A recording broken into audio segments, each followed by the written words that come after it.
जैन साथियों नमस्कार। एक बार फिर से आप सभी का अपने यूट्यूब चैनल में स्वागत है। साथियों आज हम आपको इस वीडियो में बताने वाले हैं कि आपकी जो परीक्षाएं होती है, जो हिंदी से रिलेटेड आपका एग्ज़ाम होता है साथियों, ठीक है, इसमें ज़्यादातर आपके जो क्वेश्चन पूछे जाते हैं कि करुण अथवा हास्य रस की परिभाषा उदाहरण सहित लिखिए। सबसे पहले आपका पूछा जाता है। उसके बाद आपका ज़्यादातर यह भी क्वेश्चन आता है कि उपमा अथवा रूपक अलंकार की परिभाषा उदाहरण सहित लिखिए। इसके अलावा आपका पूछा जाता है सोरठा अथवा रोला छंद की परिभाषा उदाहरण सहित लिखिए। तो आज हम आपको इन तीनों क्वेश्चन का दो जो साथियों आपका दो नंबर का एक क्वेश्चन पूछा जाता है। क्या पूछा जाता है? ये जो आपका है दो नंबर का साथियों ये आपका क्वेश्चन पूछा जाता है। तो आज इन सारे सवालों के जवाब हम आपको इस वीडियो में देने वाले हैं। जैसे पहला आपका क्वेश्चन पूछा गया था कि करुण अथवा हास्य रस की परिभाषा लिखिए उदाहरण सहित।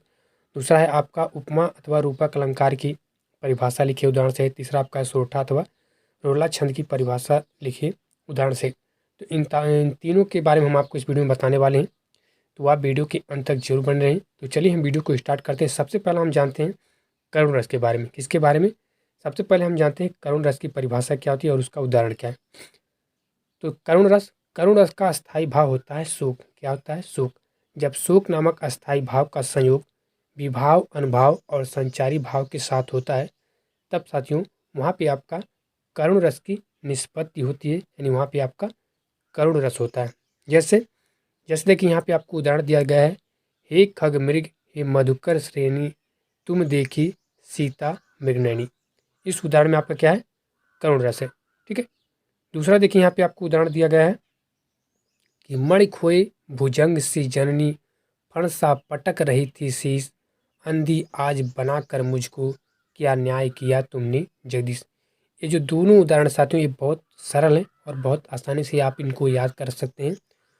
तो सबसे पहला हो गया हमारा करुण रस, यानी जब करुण का अस्थायी भाव होता है शोक, जब शोक नामक अस्थायी भाव का संयोग विभाव, अनुभाव और संचारी भाव के साथ होता है, तब वहाँ पे आपका क्या होता है? वहाँ पे आपका करुण रस होता है। ठीक है। अब साथियों हम जान लेते हैं हास्य रस के बारे में। देखिए हास्य रस क्या होता है? हास्य रस का अस्थायी भाव हास होता है। क्या होता है? हास्य रस का अस्थायी भाव हास होता है जब किसी व्यक्ति का विकृत रूप, आकार, वेशभूषा आदि को देखकर हमारे मन में जो विनोद का भाव उत्पन्न होता है उसे हम हास्य रस कहते हैं। जैसे जैसे देखिए यहाँ पे हमें उदाहरण दिया गया कि हाथी जैसा देह, गैंडे जैसी चाल, तरबूजे सी खोपड़ी, खरबूजे सी खाल, और शीश पर गंगा हंसै, भुजन भुजंगा हंसै, हास ही को दंगा भयो नंगा के विवाह में। तो यहाँ पे दो उदाहरण साथियों जो हास्य रस से क्या है? रिलेटेड है। तो यदि आपका एग्जाम में पूछा जाता है कि करुण अथवा हास्य रस की परिभाषा उदाहरण सहित लिखिए, तो यहाँ पे हमने आपको करुण रस और हास्य रस दोनों के बारे में आपको बता दिया है। तो कोई भी एक आप लिख देंगे तो आपका 2 नंबर साथियों क्या हो जाएगा? पक्का हो जाएगा। ठीक है। अब साथियों हम जानते हैं उपमा अथवा रूपक अलंकार। क्या जानते हैं? अब हम जानते हैं कि उपमा अथवा रूपक अलंकार की परिभाषा लिखिए उदाहरण से। तो सबसे पहले हम यहाँ पे जानते हैं रूपक अलंकार के बारे में। किसके बारे में? रूपक अलंकार के बारे में।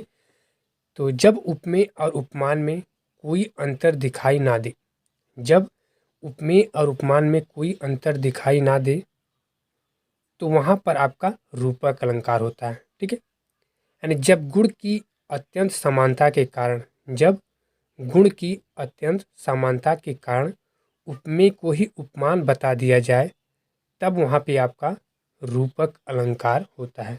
कैसे? जैसे देखिए यहाँ पे अब आपका उदाहरण दिया गया है। ठीक है। यहाँ पे आपका उदाहरण दिया गया है कि चरण कमल बंधव हरिराई। ठीक है। दूसरा आपका है पायो जी मैंने राम रतन धन पायो। और तीसरा आपका उदाहरण है उदित उदय गिरि मंच पर रघुबर बाल पतंग और बिकसे संत सरोज सब हर्षे लोचन भंग। ये सब साथियों आपके क्या है? रूपक अलंकार के क्या है? उदाहरण है। अब साथियों हम जानते हैं उपमा अलंकार के बारे में। देखिए उपमा अलंकार, उपमा शब्द का अर्थ होता है तुलना। क्या होता है? तुलना। जब किसी व्यक्ति या वस्तु की तुलना जो है किसी दूसरे व्यक्ति या वस्तु से की जाती है तो वहाँ पर आपका क्या होता है? उपमा अलंकार होता है। क्या होता है? जब किसी व्यक्ति या वस्तु की तुलना किसी दूसरे व्यक्ति या वस्तु से की जाती है तो वहाँ पे आपका उपमा अलंकार होता है। कैसे? जैसे देखिए यहाँ पे आपका उदाहरण दिया गया है, जैसे सागर सा गंभीर हृदय हो और गिर सा ऊंचा हो जिसका मन। यानी सागर सा गंभीर हृदय, हृदय की तुलना किससे की गई है? सागर से। इसी प्रकार गिर से ऊंचा हो जिसका मन, यानी मन की तुलना किससे की गई? गिर, गिर माने क्या होता है? पहाड़ से। और इसी प्रकार अगला आपका है पीपर पात सरिस मन डोला। ठीक है, तो यहाँ पर तुलना किया गया है। ठीक है, और तुलना करने के कारण जहाँ पे तुलना की जाती है वहाँ पे क्या होता है? वहाँ पे आपका उपमा अलंकार होता है। अगला साथियों आपका लास्ट है कि सोरठा अथवा रोला छंद की परिभाषा उदाहरण सहित लिखिए। देखिए, तो सबसे पहले यहाँ पे हम जानते हैं सोरठा छंद के बारे में। देखिए, जो आपका सोरठा छंद होता है, सोरठा आपका अर्धसम्मातिक छंद होता है। क्या होता है? सोरठा जो होता है वो आपका अर्धसम्मातिक छंद होता है। इस छंद में 4 चरण होते हैं।